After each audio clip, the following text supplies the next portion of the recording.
발라드의 여왕 이수영이 슈가맨 3을 통해 화려하게 소환됐다. 이수영은 지난 28일 방송된 JTBC 예능 프로그램 슈가맨 3에서 슈가맨으로 등장해 강렬한 존재감을 뽐냈다. 이날 유재석의 슈가맨으로 등장한 이수영은 오리엔탈 발라드의 여왕이라는 싱어답게 라라라로 무려 89부를 기록하며 등장부터 뜨거운 효응을 얻었다. 1999년 데뷔 후 2000년 초 발라드의 열풍을 일으킨 이수영은 예전에는 무대에 서면 누구나 다 알아서 즐겨줄 거라는 자신감이 있었는데 함께 활동한 동료들을 못 알아보길래 나를 아는지 확인하러 나왔다라고 심상치 않은 예능감으로 방송을 하여 잡았다. 이수영은 그간 활동이 뜸했던 이유에 대해 9집 앨범 발매 후 결혼을 하고 바로 아이가 생겼다. 어느덧 초3의 엄마가 됐다라고 말했다. 이날 그는 지코의 아무 노래에 맞춰 춤추는 기 많고 귀여운 아들을 최초 공개해 모두의 주목을 받기도 했다. 무엇보다 2000년대 예능의 천재로 불렸던 이수영은 이날 역시 빵빵 터지는 입담으로 스튜디오를 웃음바다로 만들었다. 사직 라라라로 여왕의 전성기를 맞은 이수영은 당시에 대해 내가 목소리로 아 하면 1위였다. 2004년 골든디스크 대상을 받고 펑펑 운 것에 대해 나는 이효리가 당연히 대상을 탈 거고 내 친구가 받아서 좋다. 나는 상에 연연하지 않는 사람이다. 라고 생각했는데 너무 연연했던 거다라고 말하는 등 뛰어난 입담을 자랑했다.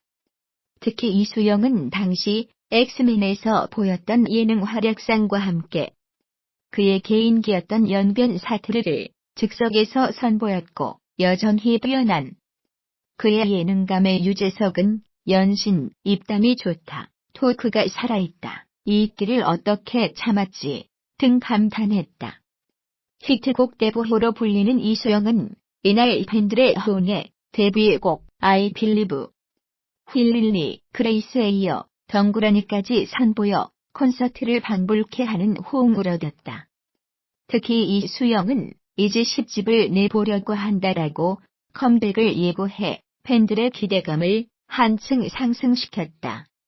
JTBC 투유 프로젝트 슈가맨 3 28일 방송에는 혼자서 작사, 작곡, 프로듀싱, 가창까지 해내며 1999년 천재 뮤지션으로 센세이션을 일으켰던 가수 김사랑이 소환됐다. 이날 웹툰 작가 기안 84는 학창시절 학원 끝나고 집으로 가는 셔틀버스 안에서 이분의 노래를 들었는데 그때 그 충격을 잊을 수가 없다. 천재다. 이 형님 때문에 학교도 때려주고 싶었다며 슈가맨을 제보했다. 김사랑은 데뷔곡 필링을 부르며 등장했다. 자신을 제보한 기안 84와의 인연에 대해서는 내 팬이라고 먼저 연락을 해왔다. 연재 늦어진다고 욕을 많이 먹을 때 날 찾아왔다고 설명했다. 그는 사실 난 천재가 아니다. 그러다 보니 항상 앨범이 늦어졌다. 그런 덕에 울려서 늦어진다는 소리를 많이 들었다. 혼자 하는 이유가 있을 거다.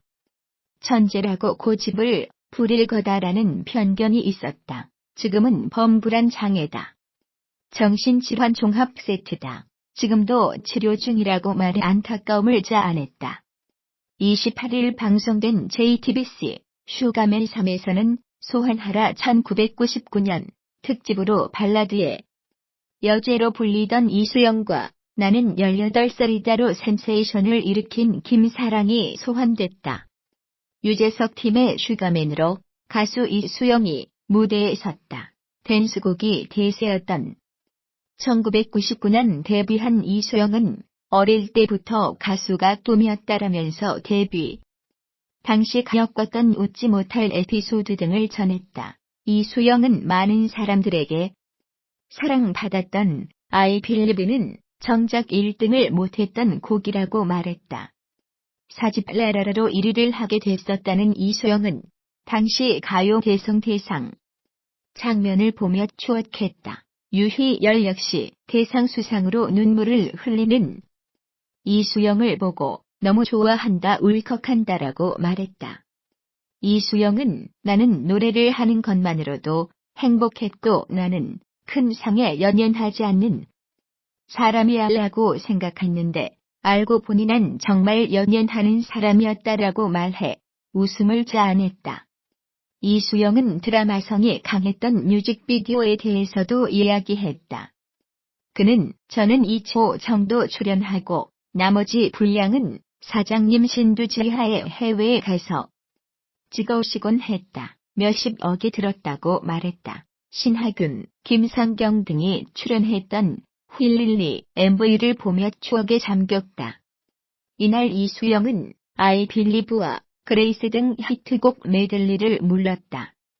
덩그러니를 못 들어서 아쉽다는 유재석의 말에 이수영은 덩그러니가 더럽게 어려운 곡이다라고 솔직하게 말하면서 윤종신 씨가 쓰신 곡인데 가사가 랩처럼 말해야 하는 곡이라 무대에서 4번 정도 실수를 한 후에 트라우마가 생겼다 듣고 싶으시면 무대가 아니라 그냥 불러드릴 수는 있다고 말했고 덩그러니를 요청하는 박수를 받았다. 결국 이수영은 본격적으로 준비된 무대가 아닌 채로 덩그러니를 불렀다. 이수영은 여러분들 앞이라면 트라우마를 극복한다는 생각으로 한번 해보겠다며 노래를 시작했다. 이수영은 활동을 오래 하다 보면 소속사와 문제가 발생할 수밖에 없다면서 이제부터 열심히 노래를 해보려고 한다며 가수로 활동을 쉬게 되었지만 다시 활동을 재개할 예정이라고 말했다. 유희열이 자신의 수가맨을 소개했다. 이 노래를 부른 수가맨은 데뷔와 동시에 센세이션을 일으켰던 락발라드 가수라며 어린 나이에도 작사, 작곡 프로듀싱을 하면서 천재로 불리던 사람이라고 소개했다. 유희열은 많은 사랑을 받다가 갑자기 사라진 수가맨이라 우리 기획과 잘 어울리는 분이다라고 소개하기도 했다. 유희열이 소환한 수가맨은 김사랑이었다. 유희열은 어떤 사람에게 어떤 가수는 참 중요한 사람이 된다면서 저한테 김사랑 씨가 참 중요한 뮤지션이다. 제가 한참 라디오를 하면서 활발하게 노래를 할 때 본 뮤지션이라 그렇다라면서 김사랑에 대한 각별한 애정을 드러냈다. 유재석 역시 유희열 씨가 항상 나의 수가맨은 김사랑이다라고 말한다며 동의했다. 김사랑은 제2의 서태지라는 말은 들었지만 자신은 천재가 아니라 완전한 노력형이라면서 제가 천재라면 혼자 하면서도 곡을 빨리 써냈겠지만 저는 오래 걸렸다. 그런데 주위에서는 제가 게을러서 작곡 활동을 하지 않는 것이라고 오해하더라라고 말했다. 그는 또한 다른 뮤지션들인 자신과 작업하기를 꺼려했다고도 밝혔다. 그는 혼자 하는 데는 분명 이유가 있을 거다. 성격이 안 좋고 고집을 부릴 거라는 선입견으로 저와 작업하기를 꺼려하시더라. 그러면서 힘들어졌다고 말했다. 김사랑은 그런 일을 겪으면서 정신과 치료를 받았다며 저는 정신과 질환으로 따지자면 종합병원이다. 대인 기피증도 있고 무대 공포증까지 있다라면서 아직도 치료 중이지만 많이 좋아졌다고 말하며 ICU라는 곡을 선보였다. 김사랑은 음악을 멈춰본 적이 없다면서 다시 노래를 만들기 시작했고 검정고시를 아직 못 봤는데 검정고시를 통과하는 게 목표다라며 앞으로의 계획을 밝혔다. 이날 방송 말미 인디밴드 소란이 이수영의 라라라를 HYNN이 김사랑의 필링을 자신만의 스타일로 재해석해 불렀다. 이날 역주행송 승리는 유희열 탐의 HYNN이 거뒀다.